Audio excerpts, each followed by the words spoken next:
Boa noite. Eu vou já comentar o jogo e falou da torcida, das veias da torcida. Agradecer à torcida a forma como apoiou a equipa ao longo de todo o jogo. No fim não gostou e vaiou, como é normal acontecer, quando não se gosta daquilo que nos acontece. Nós temos também esse sentimento de tristeza, porque queríamos retribuir e não conseguimos. E quando não conseguimos retribuir, deixa-nos extremamente tristes e muito, muito desiludidos. Sobre o jogo há uma entrada muito forte da nossa parte, chegámos a golo, continuámos ali até aos 25 minutos, a partir daí começou a haver um ascendente do Corinthians, começámos a ter dificuldade em controlar, em ter o bloco junto, conseguimos a ter dificuldade em chegar à frente e depois juntarmos atrás, e a partir daí esse ascendente deles deu resultado ali aos 45 da primeira parte, fizeram um golo, alimentou-os e a nós atirou-nos para baixo, não conseguimos na segunda parte responder àquilo que o jogo exigia. Fomos uma equipa muito desgastada, fomos uma equipa muito, quer fisicamente, quer mentalmente, não fomos uma equipa capaz de aguentar aquele momento do jogo, e isso atirou-nos para 2 golos de uma forma muito, muito curto de espaço de tempo. Se nós não estávamos muito bem, aí atirou-nos ainda mais para baixo, e a expulsão veio acabar com aquilo que poderia ser alguma reação da nossa parte. Boa noite, professor. Leonardo Oberher, Rádio Grenal. Professor, são 149 dias de trabalho desde que o senhor chegou aqui, 37 jogos e 15 vitórias no total, sendo 5 no Campeonato Brasileiro. Mesmo nas vitórias, o Grêmio não consegue apresentar um bom futebol em 2 tempos. Invariavelmente faz um bom começo, um bom segundo tempo, mas não tem uma partida completa que o torcedor se agrade. Eu gostaria de saber da visão do senhor, qual é a evolução do Grêmio nesses quase 150 dias de trabalho? O que o senhor vê de diferente que o torcedor, que hoje vaiou mais uma vez, não consegue enxergar? Nestes 150 dias de trabalho, eu primeiro assumo a responsabilidade total desses 150 dias de trabalho e tudo aquilo que nos aconteceu. Tem razão que nós não temos essa constância, nós sabíamos que ia ser uma época difícil, uma temporada muito difícil, e ela está a ser lá. O que é que nós podemos avaliar desta nova construção de um clube como o Grêmio? Vamos aos factos. Um gauchão ganho, verdade. Uma sul-americana apurada não em primeiro lugar, mas em segundo lugar. Queríamos que fosse em primeiro. Uma Copa do Brasil apurados e uma dificuldade no campeonato. Os últimos 11 jogos temos 2 derrotas, gostávamos que tivéssemos 11 vitórias. Não temos 2 derrotas, temos alguns empates pelo meio, o que demonstra a irregularidade da nossa equipa ao longo do tempo. Não conseguimos estabilizar, é muito difícil essa estabilização da equipa. Muitos castigos, muitas lesões, muitos condicionamentos. Hoje de manhã ainda não tinha a equipa definida e estava em conversas com o departamento médico e com alguns jogadores devido àquilo que era o desgaste dele e as limitações deles, tudo feito muito em cima.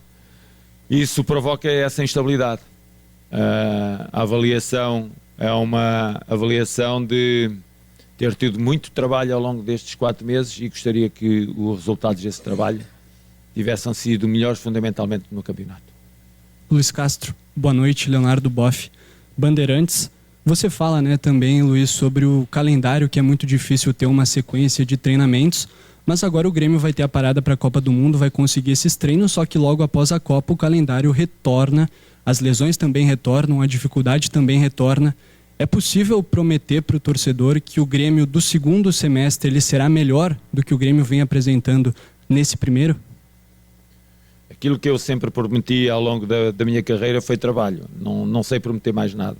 Não sei prometer passos de mágica, não sei nada. Eu quero muito entregar ao torcedor aquilo que ele mais quer, porque eles são muito dedicados em todos os jogos, entregam-se por completo.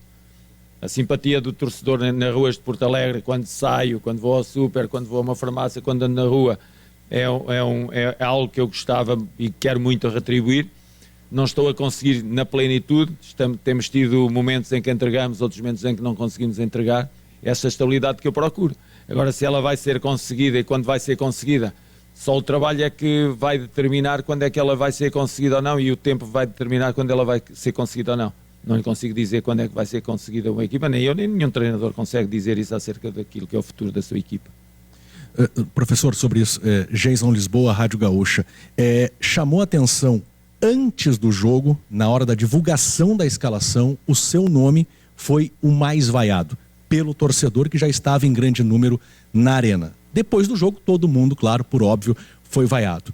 Eu lhe pergunto, nessa situação de futuro, o senhor vê hoje o trabalho que está em andamento com futuro? O senhor ficaria surpreso se a direção resolvesse mudar os planos, o planejamento e até uma troca, uma mudança na comissão técnica ocorresse? Porque no futebol brasileiro isso é algo corriqueiro, se muda muito. O senhor ficaria surpreso com uma demissão? Eu não tenho que fazer avaliação sobre isso. Quem tem que fazer a avaliação sobre o meu trabalho é a administração e o torcedor manifestar-se da forma que entender manifestar-se. Aquilo que eu tenho dito, que eu lhe quero dizer é que eu dedico-me por completo ao meu trabalho e não sei fazer outra coisa que não essa dedicação ao meu trabalho. Dedico-me com entusiasmo, abracei o projeto do Grêmio e trabalho com ele desde que cheguei, em janeiro, até hoje, sempre da mesma forma, sempre da forma muito esperançosa e que as coisas vão dar bem. Agora, como sabe, não vou dizer, não me vai, ou não. As pessoas manifestam, sentem, e quando sentem, manifestam-se. Eu tenho que aceitar essas manifestações. Professor, boa noite. Marcos Souza, repórter do Jornal Zero Hora. Estava aqui, Castro, há uma semana, né, com um clima muito mais positivo depois daquela vitória sobre o Santos de virada. E a semana ela teve a primeira decepção no meio, na Copa Sul-Americana, com um empate, e hoje com uma atuação que também fugiu do desejado de vocês. Queria entender como é que se trabalha agora a partir desses próximos dias. Obviamente temos o período de férias dos jogadores agora, que eles vão aparecer, enfim, conseguir recuperar um pouco o fôlego depois de uma temporada que começou sem tempo de preparação, foi tudo muito atropelado no ano. E o senhor sempre falou que queria tentar chegar a esse período do ano numa outra posição na tabela para exatamente não ter esse desconforto de ter que conviver com daqui a pouco estar na zona do rebaixamento no período de intertemporada. Como é que se trabalha agora? Como é que foi a conversa no vestiário para tentar levar daqui para frente algo que possa construir também e ajudar nesse projeto de reconstrução, como o senhor fala? Aquilo que é conversado internamente é sempre de uma forma positiva, não fugindo àquilo que são os momentos que nós vivemos e esses momentos mais negativos. Aquilo que eu lhes pedi muito foi para descansarem fundamentalmente, mentalmente, para deixarem um pouco aquilo que é o futebol de lado, porque aquilo que foi o nosso caminho até hoje foi um caminho muito duro em termos mentais, fundamentalmente em termos mentais. Se fisicamente nós tivemos muito desgaste e tivemos muitos jogos, então esses jogos têm uma incidência mental e desgaste muito grande. E a equipa apresenta claramente níveis... quando há alguma coisa ao longo do jogo, apresenta sempre alguma oscilação mental e que se traduz também através daquilo que é sua prestação física. Portanto, aquilo que eu disse aos jogadores foi descansarem, tem um responsável aqui que dá a cara pelo aquilo que acontece com a equipa, e esse responsável sou eu. Estou aqui para dar a cara por eles, pela equipa. Acho que a equipa se entregou por completo. Os jogadores não devem ser beliscados minimamente. Todos eles se entregam da melhor forma possível em treino e em jogo. Tenho muito orgulho naquilo que são os meus jogadores e a forma como trabalham. E eles não merecem realmente aquilo que lhes aconteceu hoje. Mas pronto, aconteceu, temos que assumir e agora descansar para voltar forte. Professor Luiz Castro, tudo bem? Gustavo Berton, ESPN. A gente já conversou ao longo desses meses sobre evolução, instabilidade, enfim, a gente já falou várias vezes sobre isso, mas à medida que o Grêmio não se classifica em primeiro num grupo fraco de Sul-Americana, apresenta um jogo como hoje, onde o time praticamente para aos 15 minutos do segundo tempo, né? O senhor falou agora há pouco numa resposta que a avaliação do seu trabalho é feita pela diretoria, mas o senhor é muito experiente no futebol. Quando o senhor vê que acabou o trabalho, ou quando o senhor... O que precisa acontecer para o senhor dizer assim, bom, daqui eu não consigo mais tirar? O que mais precisa acontecer para que você mesmo, para que o senhor mesmo diga assim, olha, daqui não dá mais? Sabe, o senhor está a olhar para mim e não conhece a minha história. Eu estou a olhar para si e não conheço a sua história. Mas todos nós temos uma história atrás de nós. E quando nós vamos baixo fundo à nossa história, muitas vezes nós percebemos porque é que somos assim. Não vou desistir nunca. Não vou desistir nunca porque aquilo que eu passei ao longo da minha vida enquanto criança, enquanto jovem, enquanto treinador, enquanto jogador, mesmo enquanto jogador dos 11 aos 35, passei por muitos momentos difíceis. Nunca desisti. Em 24 anos de carreira como jogador, nunca desisti. E depois em 30 anos de carreira como treinador, nunca desisti. E essa marca é uma marca que eu vou levar comigo até ao último segundo da minha vida. Não desisto. Não desisto, sou determinado, vou atrás do meu trabalho. Não, eu sei aceitar as vaias, sei aceitar os elogios. Não desisto nunca. Não é preciso... podem aqui estar um coro à minha volta de pôr em dúvida aquilo que é o trabalho. Não desisto nunca. E não é uma questão... Não, é uma questão de vida. É uma questão de vida. Não é uma questão de nós ao longo da vida atravessamos a vida com valores. E eu defendo esses valores até o final da minha vida. Eu não sei ser de outra forma. Eu só sei trabalhar de forma digna e honesta. Nunca me pendurei em nada. Não sou alpinista de nada. Eu agarrei-me ao meu trabalho, dei o braço ao meu trabalho, desde novo. Estou aqui porque comecei na 4ª divisão e fui crescendo ao longo daquilo que é a minha vida profissional, porque nunca desisti. Momentos como estes aconteceram tantos, muito piores ainda do que estes. E revertemos e seguimos em frente, portanto não contem comigo para desistir.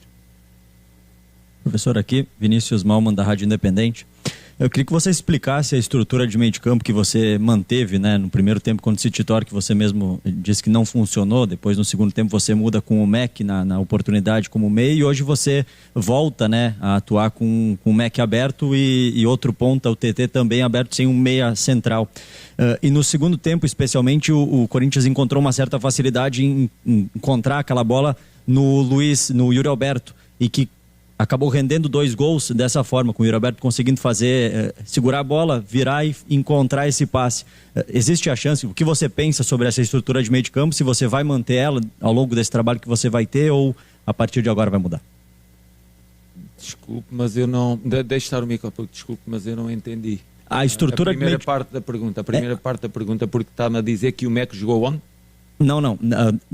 Na partida contra o Torque, você coloca, ele até faz o gol, né? Bem centralizado. Hoje ele atua mais meia pela ponta, certo? Não? Não. Tá. Então, pelo que eu observei do jogo, ele atuou mais como meia do que como ponta. Mas, se você pensa em mudar isso... Atuou mais hoje como meia do que como ponta, é isso que mais está a dizer? Ponta como meia. Ponta, mais como ponta. Quem dava largura era o Pedro. Oi? Quem dava largura ao jogo era o Pedro. E o Mac vinha para dentro e jogava na posição de meia. Perfeito, mas enfim, aí o que eu vi de repente foi diferente do senhor, mas tudo certo. A minha dúvida é sobre essa estrutura... Depois, quando passámos a 4-3-3, ele passou a jogar à frente dos 2 médios. Perfeito. Centralizado. A minha dúvida é em relação a essa estrutura de meio de campo. Estou a perguntar porque quero lhe responder àquilo, entende? Tem que ter claro o seu pensamento para lhe poder responder. Perfeito, tudo certo. Okay. Sobre essa estrutura de meio de campo, que gostaria que você comentasse, e também esse espaço que o Yuri Alberto conseguiu encontrar no segundo tempo, que gerou os 2 gols do Corinthians. O Yuri Alberto conseguiu encontrar um espaço dos nossos 2 volantes. Isso. No espaço dos nossos 2 volantes, não é? Isso. Sim, conseguiu encontrar no espaço dos 2 volantes, está dada a resposta. E a estrutura do meio campo, na primeira parte tivemos a dinâmica de dar a largura com o Pedro, na esquerda com o TT, e tínhamos o Bright White por dentro com o Mac, como 2 meias a apoiar o Vini no momento de posse de bola. Quando nós não tínhamos a bola, passávamos a uma linha de 4 linha defensiva, uma linha de 4 da linha de meio, com o Bright White e o Vini a fazerem a primeira pressão. Algo que deu muito resultado ao longo dos primeiros 20, 25 minutos de jogo, e que criou ali alguma estabilidade no nosso jogo Corinthians, com aquilo que foi a posse de bola deles a partir dos 20, 25 minutos. Deixámos de poder chegar tão à frente, eles tiveram durante mais tempo a bola, e isso fez recuar as nossas linhas e depois-nos mais longe da baliza. Na segunda parte passámos a ter 2 mais 1, os 2 volantes mais o Mac, com o Amuso e o Enamorado nos corredores laterais, mas depois com a expulsão e com aqueles 2 golos, deitou tudo a perder e não nos deixou reagir. Boa noite, Luiz Desculpa Castro. por não ter entendido no início, está bem? Boa noite, Luiz Castro. Daniel Vidal, do canal do Farid Germano Filho. Luiz Castro, uma coisa que vem preocupando muito a torcida é que parece que o Grêmio não tem uma identidade de time, uma característica marcante, assim, que nos faça crer que o time sempre vai jogar da mesma forma. Parece que o Grêmio, às vezes, muda muito a forma de jogar, não taticamente, mas mentalmente ou no questão até técnica. E, às vezes, parece que o Grêmio não demonstra quase nada, assim, né? Dá uns brancos, como no jogo de hoje. Eu gostaria de lhe perguntar se você já chegou a uma conclusão do porquê isso, se é falta de reforço, se a culpa é do senhor, e também projetando já depois da parada da Copa, porque o Grêmio pode perder jogadores como o Mac, como o Vieri, que são jogadores muito importantes. Isso lhe preocupa porque o elenco pode ser enfraquecido e aí ser mais difícil ainda de encontrar essa identidade? Obrigado. Num processo de construção, sempre que nós perdemos muitos jogadores ao longo e nos limitam as escolhas, é normal essas oscilações. E claro que me preocupa muito. Preocupa-me a ausência do Pavão, a ausência do Balbuena, a ausência do Gustavo, do Luís. Claro que sim. Preocupa porquê? Porque nós ficamos cada vez mais limitados naquilo que são as nossas escolhas e ficamos com jogadores muito desgastados a terem que jogar. E muitas vezes jogadores que não estão em condições. Hoje de manhã não tínhamos em condições o Amuso, não tínhamos em condições o William, não estavam, só iríamos a recorrer a eles no limite.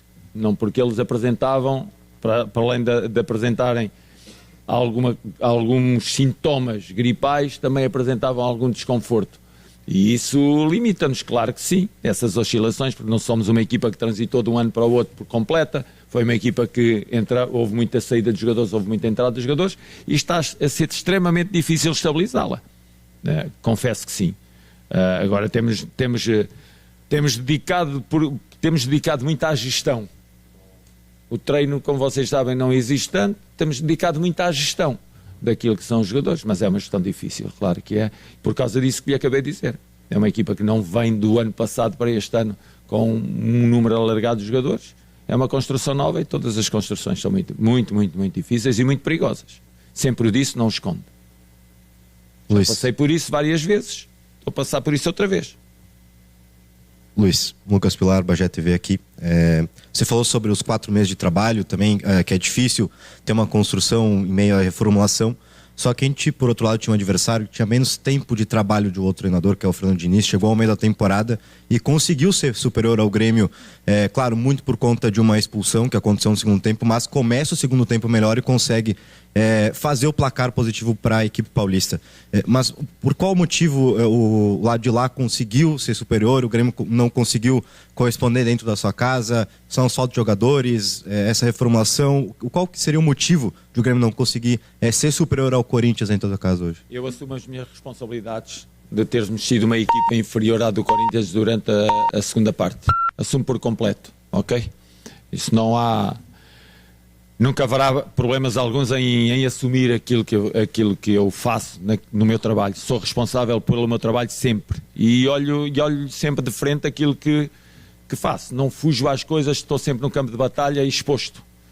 E agora aquilo que eu disse não foi isso. Eu lhe disse não foi o meu tempo de trabalho. Nunca falei no meu tempo de trabalho. Eu falei numa equipa que vem de um ano para o outro ano, mais em termos de números, com jogadores que já estão mais habituados a jogar entre eles do que nós. Foi isso que eu falei. Não falei no meu tempo de trabalho. Mérito ao Diniz porque ganhou o jogo, mérito ao Diniz porque conseguiu em tão pouco tempo pôr a equipa a jogar como ele quer, mérito ao Corinthians porque nos ganhou na segunda parte, fundamentalmente foi melhor que nós, embora eu acho que a primeira parte nós estivemos bem.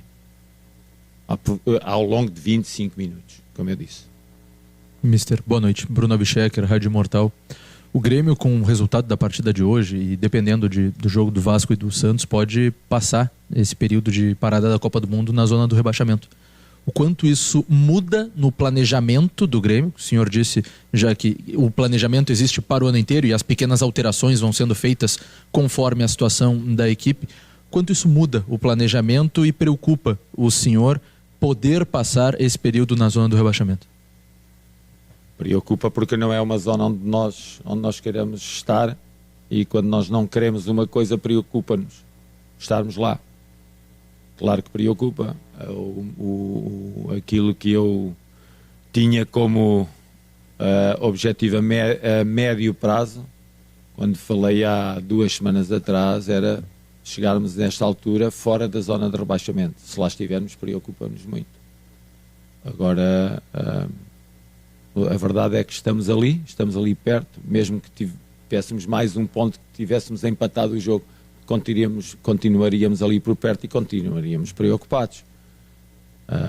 É algo que vai ser motivo de reflexão internamente. O projeto tem sido avaliado de forma sucessiva ao longo deste tempo. Temos várias vezes avaliado aquilo que é a direção do projeto e irá ser avaliada mais uma vez e iremos reagir a tudo aquilo que tivemos de reagir e a todas as decisões que tivemos que tomar. Aqui, Luiz Nicoliovic, do canal Nicoliovic e Diogo Rossi, repórter. O senhor falou na coletiva lá do Clássico Grenal, né, que o técnico comprava o seu tempo com resultados. Finalizando esse primeiro turno, o senhor acredita que comprou esse tempo aqui no Grêmio? Obrigado.